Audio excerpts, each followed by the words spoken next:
Welcome to a discussion on religion in contemporary times. And we had a previous program. In our previous program, we talked about religion, culture, and society, where Professor Madan, who's an emeritus professor from the Sociology department from the Institute of Economic Growth, was here in the studios talking about the various aspects of religion, culture, and society. In a very general sense, he talked about how religion manifests itself in different societies and different religions, and how religion has over the years changed, and how certain processes in societies have intervened to color the religious practices. He talked very specifically about secularization. In this discussion, he will discuss the religious practices in contemporary times. And as you know, religion has come to the forefront, is everywhere. Media is talking about it. People are involved in it in a very virulent and zealous fashion than in the past few decades. Many have termed this as religious fundamentalism. Some have attributed this religious fundamentalism to more recent modern globalization processes. So let's talk to Professor T.N. Madan and hear what he has to say about some of these processes. As I mentioned in our previous discussion, we ended up with the secularization process, and to bring a continuation to where we left, I would like to ask Professor T.N. Madan, who's here with us in the studios, and let me first thank him for coming to the studio. Professor T.N. Madan, thank you very much for visiting our studios and taking your time off. I would like to bring the discussion back to contemporary times, and I would like to ask you, how is religion and secularization processes, how would you see religion and secularization processes in the context of Indian society? Well, thank you. Yes, I remember we concluded the previous discussion by introducing the idea of secularization. You introduced this idea, and I tried to respond to it. Now, secularization, as we noted the previous time, it certainly began in the West. Yes. But it's a worldwide phenomenon now, and it affects different societies differently. Mm-hmm. It doesn't necessarily have the same significance or consequences or even connotation in every society as it has in the West. Actually, in the West itself, if you compare and contrast Europe and America, America has a secular state, but it's a very religious society. I tease my American friends by telling them that theirs is a religion intoxicated society. Yeah. But Europe, and people speak about European exceptionalism, that Europe does not represent to the rest of the world its future in terms of secularization. But Europe is exceptional, and religion continues to be a very important part of the lives of the people all over the world. Take India, for instance.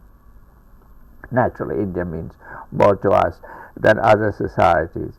Take the 2001 census. According to that, less than a fraction of 1% of the people said that they did not have a religion.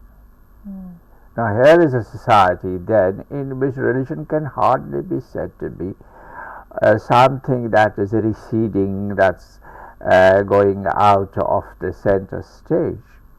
Let me give you an even more recent. 2001 is nearly 10 years ago.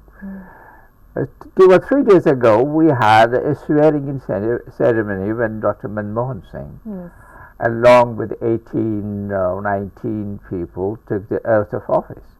Of these 19 people, 12 took the oath of allegiance to the Constitution of India, which is said to be a secular constitution. 12 of these 19 people swore in the name of God, and this includes Manmohan Singh himself. So this should, put to rest this rather spurious thing that what we have to do is to make a choice between being religious and secular. You can be both, and we have to understand how that is possible. Now take the Constitution of India. When it was originally framed and adopted, the word secular in the sense of something other than religious did not occur in it. Secularism did not find a place in the Constitution. It was only in 1976 that the word secular was introduced into the preamble of the Constitution. Then what did the Constitution have? It had the idea of freedom of religion. Articles 25 to 30 of the Constitution of India give people, Article 25 specifically gives the people of India the fundamental right of believing, practicing and propagating a religion of choice. So the processes of secularization, they proceed apace, but that does not mean that they do so at the cost of religion everywhere, in every form, and in every sense of the word.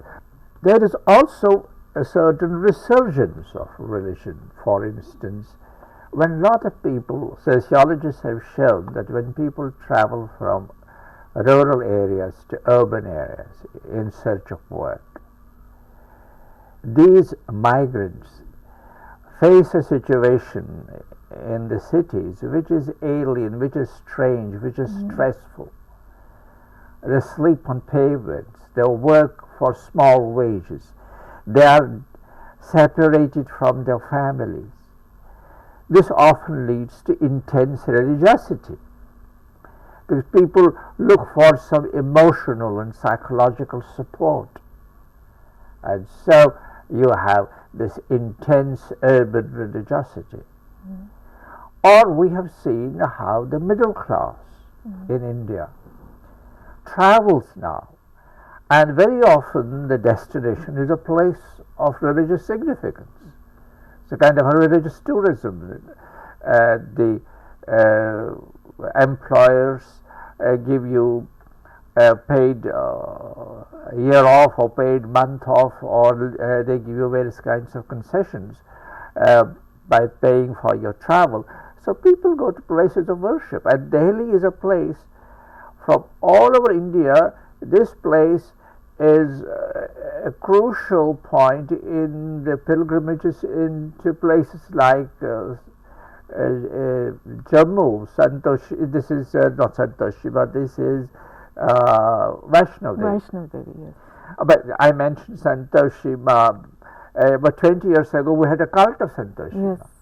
So there's a great deal of religious activity which goes on in the form of pilgrimages, new goddesses, new cults, new gurus. Look at the number of gurus we have today. Some of them may try to present what they are telling us in a very secular idiom, like Swami Ramdev, who says his whole concern is with greater degree of health. But there are others who have a very broad religious message. So religion survives, but it survives alongside of an expanding scope for secular knowledge. If you're ill, you'll go to a doctor, not a priest. If you want to increase your productivity, you don't perform magical rituals. You use fertilizers, you use high-yielding varieties of seeds. Secular institutions multiply, secular knowledge expands. technology expands, but religious symbolism also survives. I have been so struck by the fact that in many hospitals in Delhi, there are little religious shrines. Absolutely. Everybody goes to a bank at least a couple of times a month, and nobody would miss seeing the fact that in the nationalized banks, which are branches of the secular state, you have pictures, you have calendar art of Lakshmi and Ganesh, linking them to prosperity. Bhumi pujas, all the time. You have the president, the prime minister, chief ministers, governors doing Bhumi pujas, which is a religious ritual. So the two things are going together. That on the one hand, secular knowledge, secular techniques, secular institutions, they're expanding. And religious authority, religious institutions are being reshaped, being transformed, rather than totally displaced. It's a process of juxtaposition rather than a process of displacement. But then that's what modernization is all about. Modernization is not starting on a clean slate. You did mention that there is a resurgence of religion, and you mentioned the fact of you gave the small incidents of migration to urban areas as one of the factors to the resurgence or the articulation of religious sentiment, at least in urban areas. Would you say some of the modern processes, like globalization or call it whatever, are making religion come back with a much more stronger force than before? How would you relate globalization with rising fundamentalism in religious practices? I see a very close connection there. But allow me to build a slight background to this.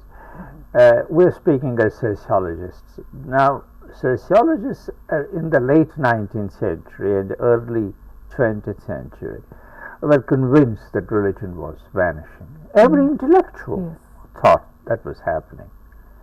Poets, dramatists, novelists, everybody wrote about it. I remember the English poet Matthew Arnold, he spoke about the retreating roar of religion. So everybody was convinced that religion was gone. People like Bertrand Russell, among philosophers, for instance, he talked about the arrival of reason and rationality. And this went on the first half of the 20th century. But after the end of the Second World War,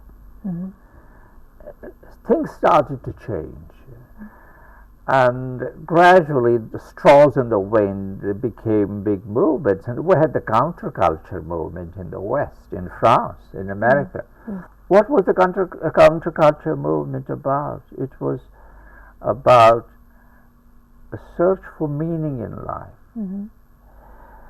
Now, I mentioned the founding fathers of sociology. Let me go back to them for a minute. Karl Marx said, religion is going.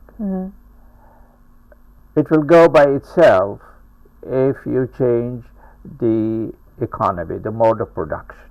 The capitalist mode of production needs a religion like Protestant Christianity. If you change this mode of production, religion will go. Religion is false consciousness.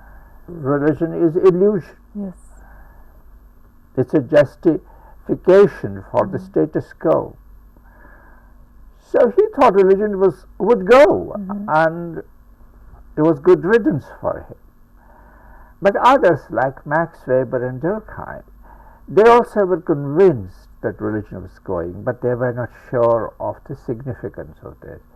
Max Weber was particularly agonizing about it, because he said that the decline of religion would mean the loss of meaning. Religion provides meaning to human existence. So he was very pessimistic. He said, using almost religious phraseology, he said the peculiar fate of our times is that religion retreats into the privacy of our lives.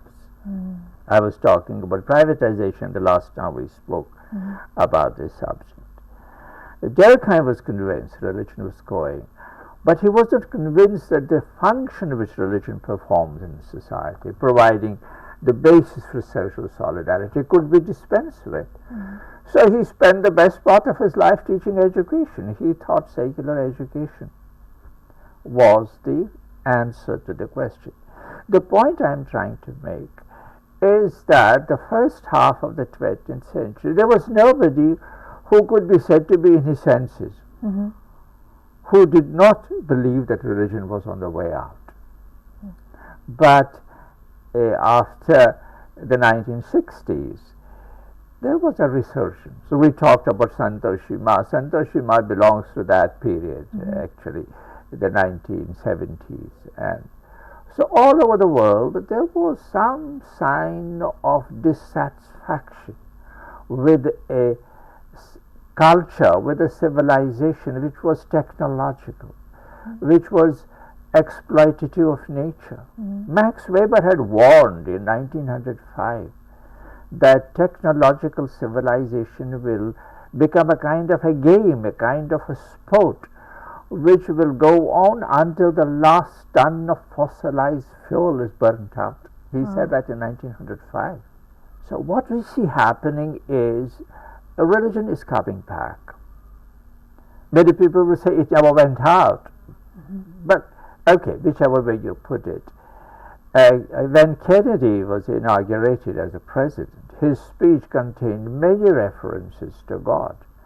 The civil rights movement in America, led by Martin Luther King, it derived its legitimacy from the notion of all human beings being the children of one God.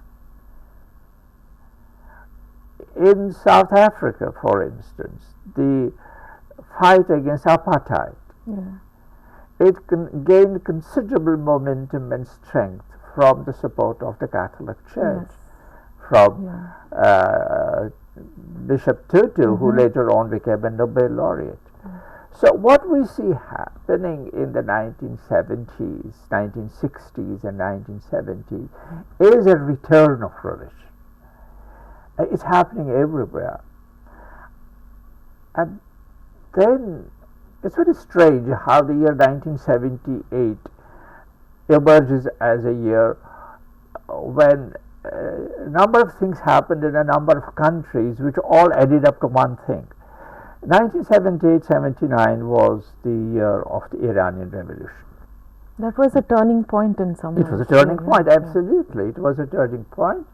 It was a revolt against the enforced secularization and modernization of Iranian society under the overall supervision, as it were, of the king, of the Shah.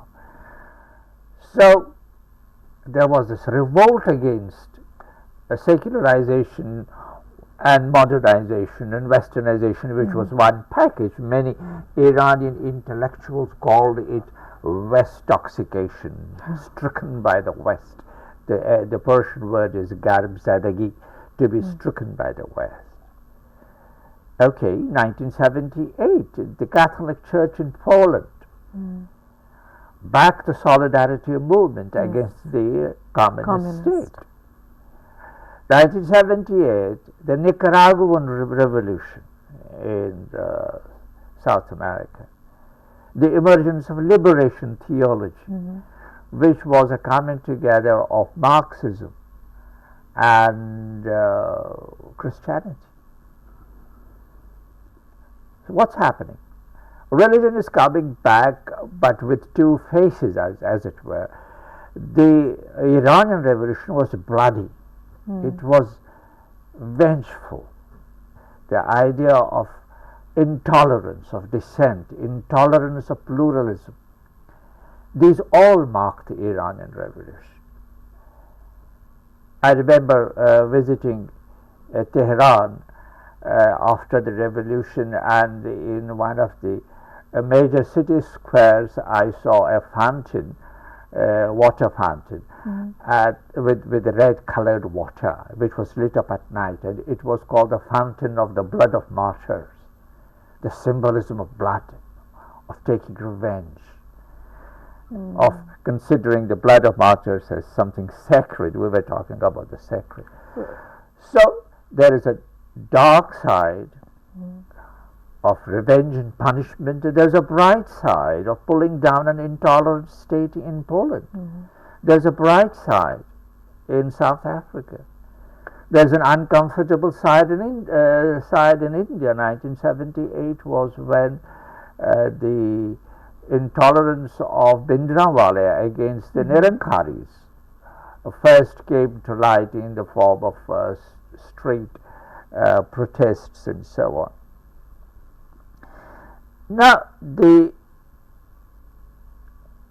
point I guess one can make here is religion comes back to the public square. It comes back as a liberating force, and it comes back also as a dark force of intolerance, of punishment, of revenge. I would say, maybe you would like me to say something more about the secular side of religious fundamentalism. You see, religious fundamentalism is about power, capture of the state. What religious fundamentalists do is they use the authority of scripture for purely secular purposes, for capture of power. What religious fundamentalism is all about is not a kind of return to religious fundamentals for the sake of returning to them. It's a return to religious fundamentalism with a view to capturing power. So we find that the Bhindranwale movement in India got willy-nilly linked up with Khalistan demand. In Persia, in Iran, a system of governance was established unknown to Islam, where the ultimate authority of a modern state, modern in formal terms, having elections, having a parliament, having a president, having a prime minister, ultimate authority rested with the ayatollahs, clerics. Now, what was happening here was that in the name of fundamentalism, innovations were being carried out. Something new was being done. Why was this being done? This was being done to capture power. So, religious fundamentalism is, in a sense, secular. Now, you said in your question, how do we link this to globalization? Let me address that issue now. The 21st century, we already seen the first 9 years of it, and you can see some of the concerns which are going to be our concerns for many, many years to come. One of these concerns is a tension. That this tension is between a pull which takes the local out into the global. There is a global market. It is taking your economy out of the national market.